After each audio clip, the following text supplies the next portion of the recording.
Dito tayo ngayon sa tabing dagat dito sa Bagasbas, kung saan ay andito ang Danjoy, at syempre andito si Papa Eds. Yan si Papa Eds. Papa yan mas ikalinga dito. Yan. Ay, grabe, para pa akong bagong gising. Hindi gwapo nga. Hello guys, welcome to my vlog. Hindi pala. Papa Eds, kumusta ang buhay? Kumusta? Tagal mo na wala. Tagal ko naman. Bira ka. Nakikita pala tayo ng Sabado. Ayun. Sa shooting eh. Ano? Kailan pa palabas? Kailan pala papalabas? Sa Makaway, Best or Biyernes. Ay, malapit na. Ganun yun eh. Miyerkules na bukas. Oh, ano? yes. Yeah. Hindi mo kasama ngayon si YP. Kasama ko kanina guys. Ay, grabe. Bulungin na. Ulit nga, sino kasama mo? Ay, bulong. Kasama ko si J. Brad. Ayun. Akala ko yun eh. Joke lang. Kala ko totoo. Binigay ko kanina kay Biancy yung papel na kailangang fill outan sa visa. Ay, para sa visa. Inasikaso namin kasi delikado, baka maabutan ng Saka nakuha na rin niya yung passport kayo na ayos. Uy! Grabe. Passport. Wow, congrats. Matinding bulong. Passport na guys. So Eds, ano ang gusto ni Biancy na lugar ng Bongga? Gusto niya Mamaya, solohin ko mamaya si... gusto niya daw Disneyland sa may Hong Kong. Pero meron din naman sa Tokyo sa Japan. Meron din naman doon, kaya sabi ko okay lang yun, meron din naman sa Tokyo. Kung sa Tokyo ang punta. Kung sakali matuloy. So ayan. Kami tama na sa Kangkong Disneyland. Kangkong. Bakit Kangkong? This is land. Kangkong this is land. Ayos yan. Eds, yung mga nakaraan malakas ang ulan at saka bagyo. Hindi ba kinakabahan si Biancy na abutin yung bahay nila ulit? Hindi, medyo, pero naman yun eh. Alam naman nila kung kailan maalis. Saka sinasabi ko naman kapag magsabi sila kahit kanina sa atin kung delikado ng lagay nila para magpipita. Ngayon, dire-diretso ang bagyo lang Kaya nga. Tapos yung nakakain na ng dagat yung kanina. Yung kanilang gilid ng bahay. Pinakain na ng dagat. Kaya nga sana ako, dasal ko matapos na yung bahay nila para makalipat na sila, Eds. Tatanong ko rin naman si Supermac na nakaraan kung pagpunta natin kay Crystal at sabi ni Mac, malapit na daw yun. Kaya lang, yun nga, gawa nitong maraming project, inuna pa yung kay Tristan, tapos pending yung kay Supermac, parang rin. Tapos may iba pang mga gawain, medyo na-stop muna. Pero sabi niya mga January tapos na daw yun. Mga end of January kaya tapos na yun. Magandang balita yun, mga January, kahit mga February sila makalipat. Mga gano'n, mga February. Sigurado na yun. Kasi Eds, ako natatakot din ako, di ba, malapit lang din kami doon. Pag yung humagupit yung hangin na, sabi ko, mas lalo kila Biancy at tabing dagat sila. Pwedeng lumaki ang alon, tapos sabayan pa ng high tide. Yes. Ganun ang mangyari doon, mahirap ko. Mahirap. Oo naman. Salamat naman. Tuloy-tuloy. Tapos Eds, tanong ko,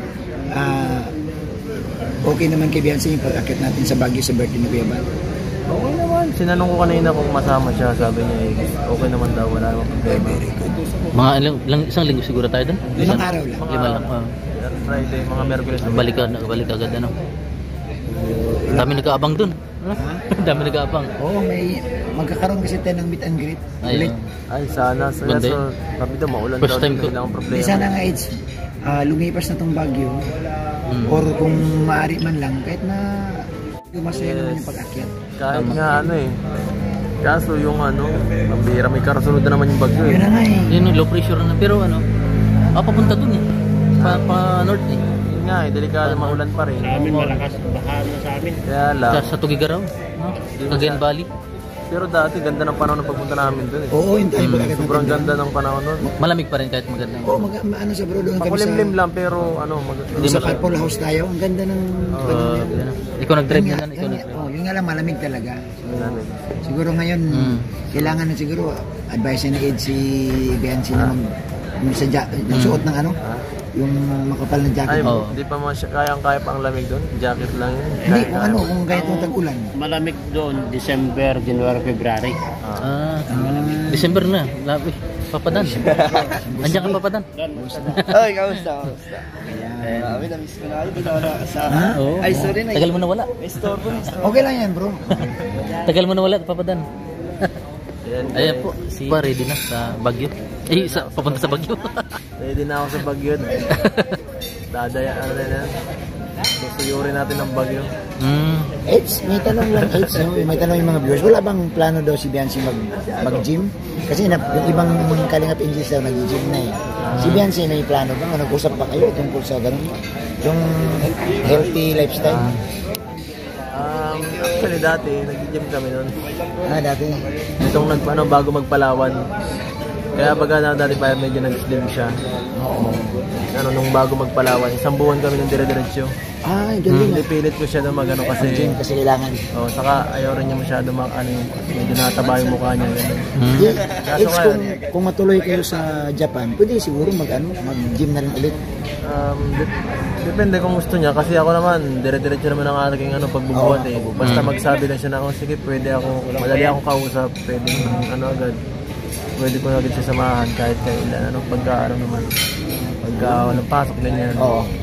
Dali lang. Samahan ko po kayo. Sige. Ha? Kahit nanakit po yung muscle ko, kasabay tayo mag-gym. Bakit? Nag-gym ka pala to? Tol, maganda rin ang katawan ni Eds talaga unti-unti. Kala ko si Ato. Kasi tinatanong ko si Ato kung nag-gym tapos sabi gumaganda ang katawan. Ato? Hindi. Tingnan mo kung gumanda ang katawan ni Ato. Hindi. Dati lang. So, guys, maganda yung Isang araw pa lang naman kasi. Ay, Isang araw pa lang. Maganda yung mensahe ni Ido na pinasok nila yung healthy lifestyle pag gym. Lalo si Biancy. Umpisa lang, kunwari sipag-sipag lang yan. Ha? Si Ato. Kunwari lang yan. Sino si... Ato. Si Ato, kumyari ka lang pala eh. Kunwari lang yan. Ba't Uy. Kunin ko na po to. Kain na po. Tara, mangain tayo, mangain. Ato. Kain na. Wow. Ano masasabi mo? Saan? Panahon ngayon. Wala na tayong bagyo.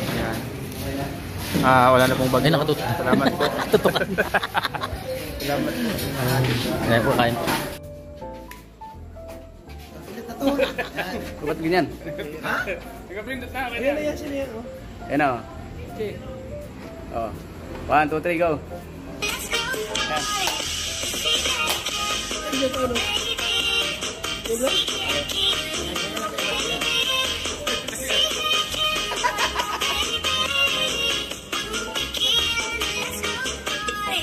Ayos.